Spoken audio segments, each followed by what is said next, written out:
Hi friends, it's your pal Scott Garibay, and today we're going to talk about um, Stranger Things Season 2, Episode 7, The Lost Sister. All right, so this is a very important episode within Stranger Things. And the reason why is this was a huge risk. The Duffer Brothers really went outside of their purview, and this was really unusual. And it's not like any other episode at all. It's a weird outlier in Stranger Things. So Eleven has met with her mother. She now understands that her mother was part of the MK Ultra experimentations, and that she is a specimen from the Project MK Ultra, which shockingly was actually real in America. This is where fiction meets reality. It's really kind of strange. And so she understands her past, but she also realizes she's not the only child experiment, right? Like, one of the best ways to understand 11 is that she's a child soldier. And you can really see this in the show, right?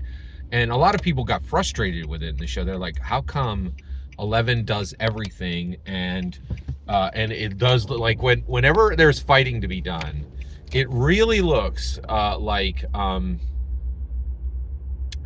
it really gets to this point where Mike Wheeler and Will Byers and Lucas Sinclair and Dustin Henderson, their job is to flail and scream. Like, they never do anything significant. They never are cool, right? And they get their butts handed to them, and then 11 comes in, Deus Ex Machina, and just saves the day.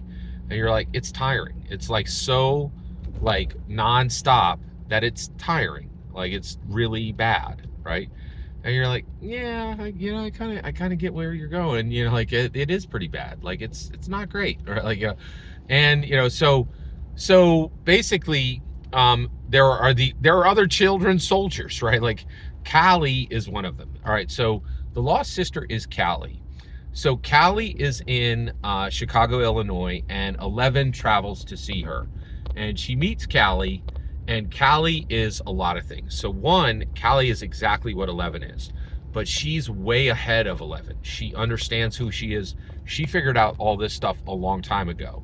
And what she is doing is she's like serving as an avenging angel. And maybe the term angel is too much there, but she is actively hunting down everyone who Brenner dealt with, and she's harming them. She's using this group of punk rockers to help her avenge the children who were harmed in the Hawkins labs, these children soldiers, these psychic children soldiers that were built from the ground up by the US government.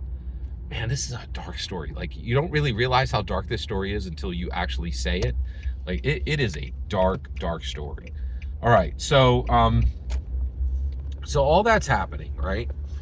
And and that is, this is where we land, right? It's really, really fascinating. I find it extremely fascinating, right? So she goes to see Callie, and we learn what Callie's abilities are. Actually, we've already learned what Callie's abilities are. She's an illusionist, and she creates this blue butterfly for 11 to see. And then 11 goes on a mission with them to literally kill a guard, right? And that had harmed 11, harmed Callie, and 11's like, you know what? I'm out. I don't like this, right? Like, what you're saying that you could do violence and you can be bad because it's justified because you were treated badly, right? Hurt people, blah blah blah, right? And 11's like, no, I have a better crew than this, right? Like, I have people who love me and care about me, and they're not bad. They're trying to do the best they can, right? And they're fighting against the system in many ways. Although that's not true for Joyce and for Jim. The more I've investigated, like, the more I've explored Stranger Things, it's really bad. Like, Joyce and Jim, like, there are real winners and losers in this, right? Like, Barb's parents it is abominable what was done to them, and Barb herself, right? And one thing I do love about the show is that Nancy realizes this. Nancy really feels deep, deep sorrow for what she did to Nancy. And that's a pretty fascinating story of what we do, like how we could, can we build our own redemption arc? It's pretty fascinating. So 11 is like, hey, I'm out. I don't like this. This is not cool. And then she gets a premonition of Jim Hopper, suffering, and she realizes I got to get back.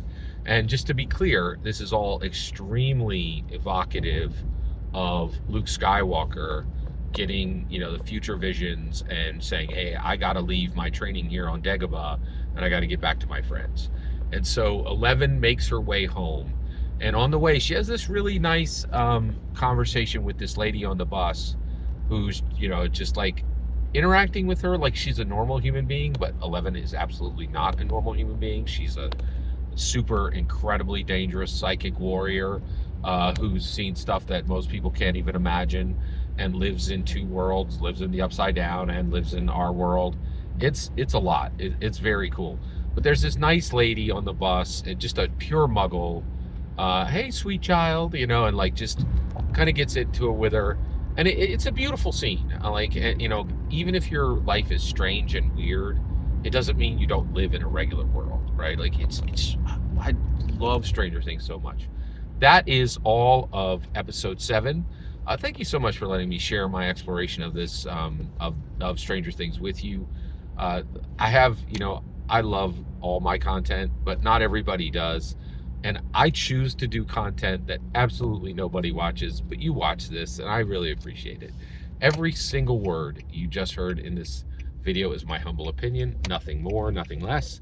The important part is when I get to hear your humble opinion, when you get in the comments and send your traffic. Please consider like, subscribing, and have a fetch millennium.